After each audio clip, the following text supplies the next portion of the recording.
والصلاة والسلام على رسوله الكريم وعلى آله وصحبه أجمعين।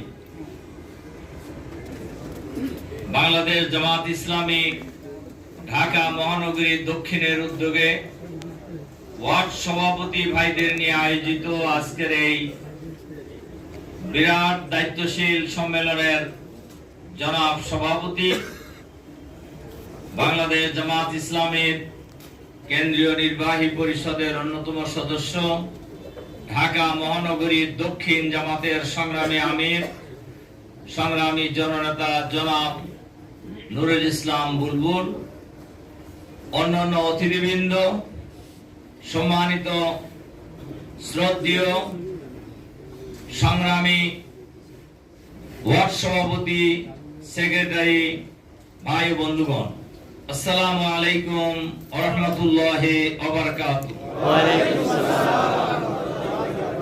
আল্লাহ তাআলা শুকরিয়া যে আমরা আজকে মুক্ত আকাশে বাতাসে আজকের এই সম্মেলন করার সুযোগ পেয়েছি, আলহামদুলিল্লাহ। বাংলাদেশের মানুষকে এই দুর্নীতিবাজ ফ্যাসিবাদী সরকার দীর্ঘ 15 বছর 7 মাস 5 দিন নির্বিঘ্নে কথা বলতে দেয়নি, চলাফেরা করতে দেয়নি, সমাবেশ করতে দেয়নি, মানুষের অধিকার প্রতিষ্ঠা করতে দেয়নি, বরং মানুষের অধিকার নিয়ে তারা ছিনিমিনি খেলেছে। আল্লাহ তাআলা মেহেরবানি করে অনুগ্রহ করে আমাদেরকে 56,000 বর্গ মাইলের এই বাংলাদেশ 18 কোটি মানুষের জন্য আল্লাহ তাআলা মুক্ত করে দিয়েছেন। এই সরকারের বিরুদ্ধে, এই ফ্যাসিবাদী সরকারের বিরুদ্ধে তারা ক্ষমতায় আসার পর থেকেই একটার পর একটা তারা দেশের বিরুদ্ধে ষড়যন্ত্র করেছে, দেশের জনগণের যন্ত্র করেছে, দেশের স্বাধীনতার বিরুদ্ধে তারা ষড়যন্ত্র করেছে। পরিকল্পিতভাবে ক্ষমতায় থাকায় নেশায় তারা দেশের স্বাধীনতা সার্বভৌমত্বকে পার্শ্ববর্তী রাষ্ট্রে দেওয়ার সকল আয়োজন তারা সম্পন্ন করেছে। এবং তারা গর্ব করে বলতেন, হাসিনা যতদিন বেঁচে আছে ততদিন কারুর খাওয়া নাই, বলতেন না? এবং তাদের যারা চাটুকর তারাও বলতেন কিনা? কিন্তু পালানোর সময় কিন্তু তাদের নিয়ে যায় নাই, নিয়ে গেছে নাকি? অনেকেই যাইতে চাইছিল কিন্তু নাই। সম্মানিত ভাই এবং বন্ধুগণ, আল্লাহ তাআলা মেহেরবানি করে আমাদেরকে এই মুক্তভাবে কথা বলার সুযোগ করে দিয়েছেন, আলহামদুলিল্লাহ। দরুদ ও সালাম আমাদের নবী ও নেতা জনাবে মুহাম্মদুর রাসূলুল্লাহ সাল্লাল্লাহু আলাইহি ওয়াসাল্লামের প্রতি। সম্মানিত ভাই এবং বন্ধুগণ, এই সরকারের, যে সরকার পতিত সরকার, পরাজিত সরকার, ফ্যাসিবাদী সরকার, তারা যতদিন ক্ষমতায় ছিলেন ততদিনই এই দেশের মানুষ জুলুম নির্যাতনের শিকারে ছিলেন। এটা শুধু জামাত শিবিরের লোকেরা নয়, গোটা দেশের মানুষের জুলুম নির্যাতনের শিকার হয়েছে। শুধু জামাত শিবিরের লোকদেরকে ক্রস ফায়ারে হত্যা করে নাই, এদেশের শুধু রাজনৈতিক বিদদেরকেই ক্রস ফায়ারে হত্যা করা হয় নাই, যাদেরকে পছন্দ হতো না তাদেরকে ক্রস ফায়ারে হত্যা করা হয়।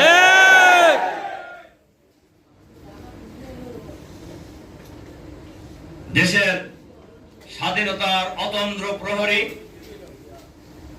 জামাত ইসলামের আমির, শহীদ আমির জামাত মাওলানা মতিউর রহমান নিজামীকে তারা বিচারের নামে প্রহসন করে ফাঁসিতে ঝুলিয়ে হত্যা করেছে।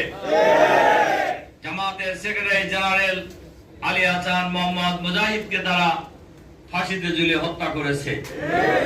মীর কাসেম আলী, শহীদ কামারুজ্জামান, শহীদ আব্দুল কাদের মোল্লা কে তারা নির্বিচারে হত্যা করেছে। প্রফেসর গোলাম আজম, ডাকসুর সাবেক ভিপি, সাবেক জিএস, ভাষা সৈনিক গোলাম আজম, মাওলানা কেম ইউসুফ, মাওলানা আব্দুস সুবহান, আল্লামা দেলোয়ার হোসেন সাইদি, অধ্যাপক একেএম নাজির আহমদকে জেলখানায় তারা হত্যা করেছে। তারা এই হত্যা করে মনে করেছিল যে জামাত শিবিরের আন্দোলন নিশ্চিহ্ন করে দেবে, কিন্তু ওরা জানে না যে জমিনে শহীদের রক্ত ঝরে সেই জমিন আল্লাহর দ্বীনের জন্য উর্বর হয়ে যায়। যে জমিনে আল্লাহর শহীদের রক্ত ঝরে সেই জমিনের ইসলামী আন্দোলনের অগ্রযাত্রাকে কেউ যুগে যুগে রুখতে পারে নাই, এই ঘোষণী বেগমরা রুখতে পারে নাই।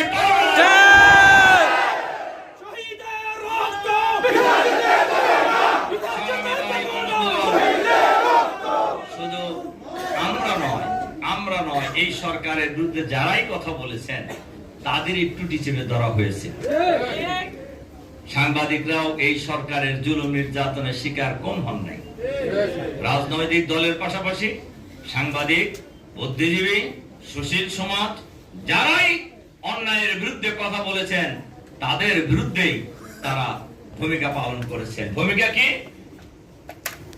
হয় তাদেরকে গুম করা হয়েছে, অথবা খুন করা হয়েছে, অথবা ক্রসফায়ার দেওয়া হয়েছে, অথবা জেলখানায় বন্দী করা হয়েছে। এর বাইরে কেউই ছিল না। কাজেই এই সরকারের বিরুদ্ধে সবাই আন্দোলন করেছিল, রাজনৈতিক দলগুলি, কিন্তু কোন আন্দোলনই যৌক্তিক পরিণতি লাভ করতে পারে। কিন্তু ওটা বিরোধী আন্দোলন করতে গিয়ে বৈষম্য বিরোধী ছাত্র আন্দোলনের বেলায় ছাত্ররা যখন এবার রাজপথে নেমে এসেছে আগের কায়দায়, বিরোধী দলকে যেভাবে জুলুম নির্যাতন চালিয়ে খুন গুম করে ক্রসফায়ার দিয়ে জেলখানায় বন্দী করে বিরোধী দলের উপর জুলুম নির্যাতন চালিয়ে আন্দোলন দমন করার যে কৌশল তাদের ছিল, একই কৌশল এখানেও প্রয়োগ করছিলেন তারা। কিন্তু সব কৌশল সব সময় কাজে লাগে না। এবারে ছাত্র জনতা, ছাত্রদের বৈষম্য বিরোধী ছাত্র আন্দোলনের ব্যানারে বাংলাদেশের ছাত্র জনতা, কৃষক, শ্রমিক, মেহনতি মানুষ, রিকশাওয়ালা, ঠেলাওয়ালা, শিক্ষক, ছাত্র ছাত্রী, মা বাপ সবাই ঐক্যবদ্ধভাবে রাজপথে নেমে এসেছে। সুতরাং যে পরিবর্তন হয়েছে, এই পরিবর্তন হয়েছে আল্লাহ তাআলার পক্ষ থেকে। আমি ডাক্তারদের এক সমাবেশে বলেছি দুপুরের আগে, সব আন্দোলনের জন্য আলাদা করে মোটিভেশন লাগে, নির্দেশ লাগে। এবারের এই ঘোষিত বেগম ফ্যাসিবাদী সরকারের বিরুদ্ধে আন্দোলন করার ক্ষেত্রে কারোর নির্দেশের প্রয়োজন হয় নাই। নিজ দায়িত্বে মায়েরা, ইয়াং মায়েরা বাচ্চা কোলে নিয়ে এক ব্যাগ খাবার নিয়ে ছাত্রদের জন্য রাজপথে নেমে গেছে, বাপেরা নেমে গেছে, শিক্ষক নেমেছে, ছাত্র নেমেছে, ছাত্রী নেমেছে, রিকশাওয়ালা নেমেছে, শ্রমিক নেমেছে। সকল শ্রেণী পেশার মানুষ নিজ দায়িত্বে জাতিকে মুক্ত করার জন্য লড়াই সংগ্রামে অগ্রসর হয়েছে। সুতরাং এবারের লড়াই, এবারের সংগ্রাম, এবারের বিজয় বাংলাদেশের 18 কোটি মানুষের বিজয়।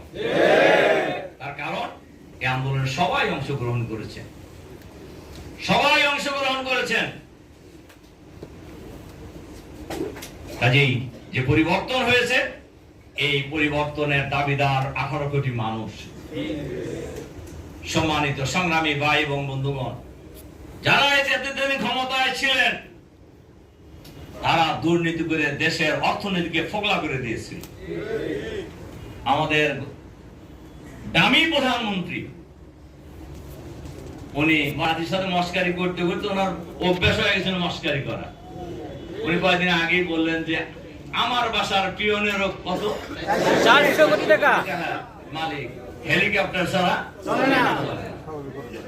আমি অনেকগুলি মিটিং এ বলছি যে বাসার চাকরের 400 কোটি টাকা চুরি করছে চাকর, মালিক কি পরিমাণ চুরি করছে আপনারা বলেন। আবার এটা বলছে কিন্তু উনি বুক ফুলায়, মানে খেয়াল করে দেখছেন কিনা, মানে জাতির সাথে তামাশা আর কি। সুতরাং এই দামি প্রধানমন্ত্রীর সাথে রিলেটেড যত নেতা নেত্রী কর্মী আছে, যত চাটুকার আছে, সবাই এই দেশের সম্পদ নিয়ে লুটপাট করেছে, বিদেশে পাচার করেছে। আমরা আজকের এই সম্মেলনে বর্তমান অন্তর্বর্তীকালীন সরকারের কাছে আহ্বান জানাবো, এই সকলকে বিচারের আওতায় নিয়ে আসতে হবে, পাচারকৃত টাকা ফেরত আনতে হবে। বেগম খালেদা জিয়াকে যদি এক অ্যাকাউন্টের টাকা আর এক অ্যাকাউন্টে মাত্র 2 কোটি টাকা সরানোর জন্য 10 বছরের জেল হয়, তাহলে দামি প্রধানমন্ত্রী হাসিনা কত হাজার বছর জেল হলে তার শাস্তি যথার্থ হবে এই দেশের মানুষরা বিবেচনা করবে। সম্মানিত ভাই এবং বন্ধুগণ, কাজে বিচার ব্যবস্থাকে কিভাবে তারা সাজাইছিল আপনারা দেখছেন। লাঠিয়ালদেরকে সুপ্রিম কোর্টের সর্বোচ্চ বিচারালয়ের বিচারপতি বানিয়েছিলেন। এই যে যারা পদত্যাগ করলেন, প্রত্যেকটা লোকের ছাত্র জীবনের পরিচয় নেন, এই বিচারপতি হওয়ার আগের পরিচয় নেন। প্রত্যেক বিচারপতি ছিলেন লাঠিয়াল। আপনি খবর নেন সবার। বাংলাদেশের ইতিহাসে এমনকি শেখ মুজিবের আমলও এইরকম লাঠিয়ালরা সুপ্রিম কোর্টের বিচারপতি। এই সব কিছু উনি করছিলেন কি জন্য? ক্ষমতায় থাকার জন্য। মৌলানা মওদুদী উনি বলছিলেন, সকল যুগে স্বৈরাচারী সরকাররা পতন ঠেকানোর জন্য সকল রাস্তা বন্ধ করে, কিন্তু যে রাস্তা দিয়ে পতন হয় সেই রাস্তা বন্ধ করতে পারে না। এরা সব করছিলেন, কিন্তু শেষ রক্ষা হয়েছে? শেষ রক্ষা হয় নাই। এজন্য আমি আপনাদেরকে কথাগুলি বললাম এই কারণেই, আমাদের দেশ মুক্ত হয়েছে, পরিবর্তন হয়েছে, কিন্তু আমাদের কাজ এখানেই শেষ নয়। আমরা বাংলাদেশকে আগামী দিনে একটি সন্ত্রাস মুক্ত বাংলাদেশ হিসেবে গড়ে তুলতে চাই। আমরা একটা দুর্নীতি মুক্ত বাংলাদেশ গড়ে তুলতে চাই। আমরা লুটপাট মুক্ত বাংলাদেশ গড়ে তুলতে চাই। আমরা চাঁদাবাজ মুক্ত বাংলাদেশ গড়ে তুলতে চাই। আমরা দখলদারিত্ব মুক্ত বাংলাদেশ গড়ে তুলতে চাই। এই কথা জামাত যত জোর সুরে বলতে পারবে, শিবির যত জোরে সুরে বলতে পারবে, বলেন তো কোন দলের এইরকম ক্ষমতা আছে এটা মুক্ত করার জন্য? নাই। পারবে? তাহলে আমাদের কোন হীনমন্যতায় থাকার কোন কারণ আছে? কাউকে যদি জিজ্ঞাসা করেন যে ভাই সন্ত্রাস মুক্ত বাংলাদেশ আপনি চান কিনা, কি বলবে? বলেন আপনি দুর্নীতি মুক্ত বাংলাদেশ চান কিনা, কি বলবে? আপনারা তো চানই, অন্য মানুষকে জিজ্ঞাসা করেন, সবাই চাইবে। দখলদারিত্ব কেউ পছন্দ করে না, চাঁদাবাজি কেউ পছন্দ করে না। তাহলে আপনাদের আমাদের কাজ করার জন্য কোন হীনমন্যতায় ভোগার কোন কারণ আছে? সন্ত্রাস মুক্ত নেতা, সন্ত্রাস মুক্ত কর্মী বাহিনী, দুর্নীতি মুক্ত নেতা, দুর্নীতি মুক্ত কর্মী বাহিনী জামাতের হাতে আছে। জামাতের হাতে আছে, যেটা এই জাতির প্রত্যাশা। দল, মত, জাতি, বর্ণ, ধর্ম নির্বিশেষে বাংলাদেশের সকল মানুষ যেটা চায় সেই কর্মসূচি আছে একমাত্র জামাতের হাতে। সুতরাং আমি আপনাদের কাছে কয়েকটি অনুরোধ রাখতে চাই। 1 নাম্বার হলো, এই জাতির জন্য সবচেয়ে বড় সংকট হলো আদর্শ, দক্ষ, যোগ্য, চরিত্রবান নেতৃত্বের অভাব।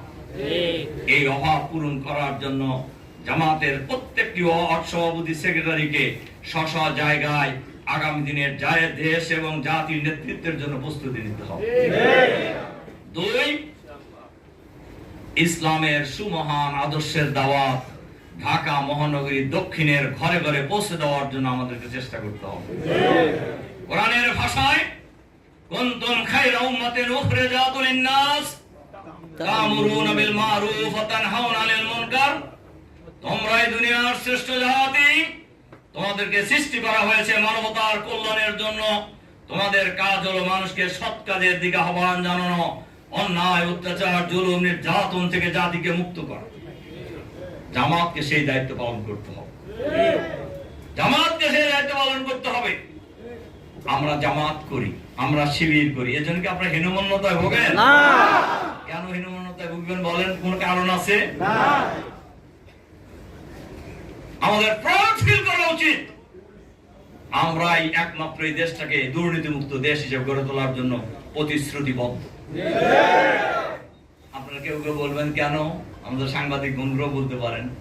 এজন্যই আমরা বলি, জামাতের 2 জন মন্ত্রী ছিলেন জোট সরকারে, মাইক্রোস্কোপ দিয়েও মৌলানা মতিউর রহমান নিজামী 2টা মন্ত্রণালয়ের দায়িত্বে ছিলেন, আলী হাসান মোহাম্মদ মুজাহিদ 1টি মন্ত্রণালয়ের দায়িত্বে ছিলেন। মাইক্রোস্কোপ দিয়েও এই মন্ত্রীদের দুর্নীতির একটা টোকাও বের করতে কেউ পারবেও না ইনশাআল্লাহ। তার কারণ দুর্নীতিবাজদের জায়গায় দলে নাই, চাঁদাবাজদের জায়গায় দলে নেই, দখলদারদের জায়গা জামাত ইসলামীতে নাই, শিবিরে নাই। সুতরাং যে দলের কর্মসূচিতেই এগুলি নাই, সুতরাং তাদের কাছেই কেবল থাকতে পারে দুর্নীতিমুক্ত নেতৃত্ব। এজন্য আমাদের দায়িত্ব হলো এই কথাগুলি বাংলাদেশের সকল মানুষের কাছে পৌঁছে দাও। জামাত সম্পর্কে একটা ধারণা আছে, জামাত ক্ষমতায় গেলে মহিলাদের কি হবে, জামাত সম্পর্কে ধারণা আছে সবার হাত কেটে দেওয়া হবে। একদম ভুল ধারণা, সব এটা মিথ্যা প্রচারণা।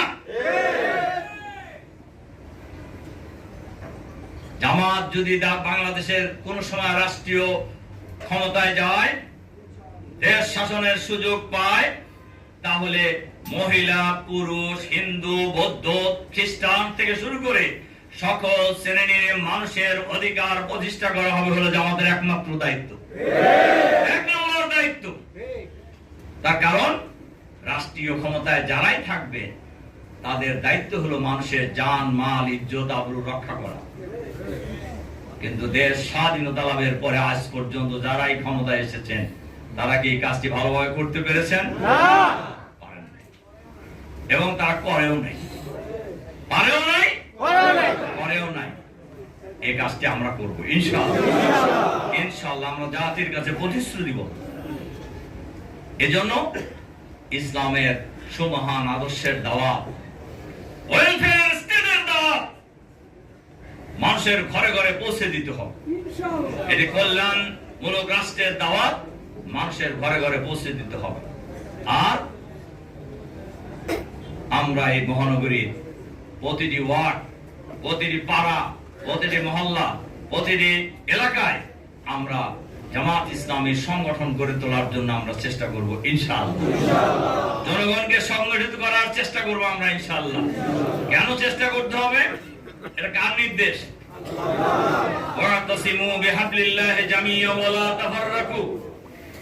মুসলমানদেরকে সংগঠিত থাকতে হবে, সংঘবদ্ধ থাকতে হবে। এই নির্দেশ কে দিয়েছেন? আল্লাহ দিয়েছেন। সুতরাং আমরা এই কাজটা আমরা করব ইনশাআল্লাহ, যাতে করে ঢাকা মহানগরী দক্ষিণের পাড়ায় পাড়ায়, মহল্লায় মহল্লায়, এলাকায় এলাকায় আমরা জামাত ইসলামের সংগঠন গড়ে তোলার জন্য আমরা চেষ্টা করে যাব ইনশাআল্লাহ। 3 নম্বর কথা যেটা আমি বলতে চাই,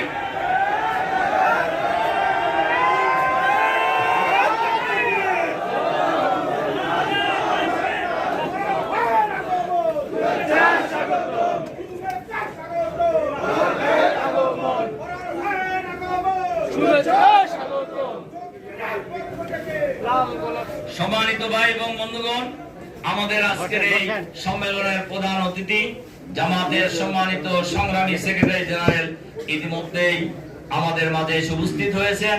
আমরা এই সম্মেলনের পক্ষ থেকে ওনাকে স্বাগত জানাচ্ছি। আর কি যে কথাটা আমি বলছিলাম, 3 নম্বর কথা আমি যেটা বলতে চাই, আগামী দিনে দেশ এবং জাতিকে সঠিক নেতৃত্ব দেওয়ার জন্য একদল সৎ দক্ষ নেতৃত্ব আমাদেরকে গ্রামে গঞ্জে, শহরে, নগরে, বন্দরে, প্রতিটি অঞ্চলে তৈরি করার জন্য আমাদেরকে চেষ্টা করতে হবে ইনশাআল্লাহ। 4, এ কাজ আপনি যখনই করবেন তখনই আপনার বিরুদ্ধে ষড়যন্ত্র হবে, আপনার বিরুদ্ধে মিথ্যাচার চালানো হবে। এই সকল ষড়যন্ত্র, মিথ্যাচারের মোকাবেলা করে আমাদেরকে সামনে এগিয়ে যেতে হবে। আপনাদের এই কথা মনে করার কোনো কারণ নেই শেখ হাসিনার বিদায় হয়েছে বলেই তারা সবাই বসে আছে। ঠিক, যারা ইসলামের বিরুদ্ধে ষড়যন্ত্র করবে এই ষড়যন্ত্র মোকাবেলার জন্য আমরা প্রস্তুত থাকবো ইনশাআল্লাহ। ইনশাআল্লাহ। ষড়যন্ত্রকারীরা কোনোদিনও বিজয়ী হতে পারে না। ও মাকারু মাকরান ও মাকারনা মাকরান ওয়া হুম লা ইয়াশুরুন। তারা ষড়যন্ত্রের পর ষড়যন্ত্র করছেন, আল্লাহ তাআলা বলছেন আমি কৌশল অবলম্বন করছি। আল্লাহর কৌশল বড় না ছোট? কত বড়? আল্লাহ বলছেন টেরি পায় না। আমি যে কৌশল নিছি এই কৌশলে তারা টেরি পায় না। ফানজুর কাইফা কানা আকিবাতুল মুকাজ্জিবিন আন্না দাম্মারনাহুম কাওমাহুম আজমাইন। আল্লাহ তার নবীকে বলছেন যে হে নবী তুমি অপেক্ষা করো, দেখো ষড়যন্ত্রকারীদের পরিণতিটা কি হয়েছিল। আন্না দাম্মারনাহুম কাওমাহুম আজমাইন, আমি তাদেরকে তাদের গোষ্ঠী শুদ্ধ ধ্বংস করে দিয়েছি। সম্মানিত ভাই এবং বন্ধুগণ, কাজেই আসুন আমরা এই ঢাকা মহানগরী দক্ষিণ বাংলাদেশের রাজনীতির রাজধানী ঢাকা মহানগরী দক্ষিণকে আগামী দিনে এমন একটি শক্তিশালী সংগঠন হিসেবে আমরা গড়ে তুলতে চাই, এমন একটি মজবুত দুর্গ হিসেবে গড়ে তুলতে চাই।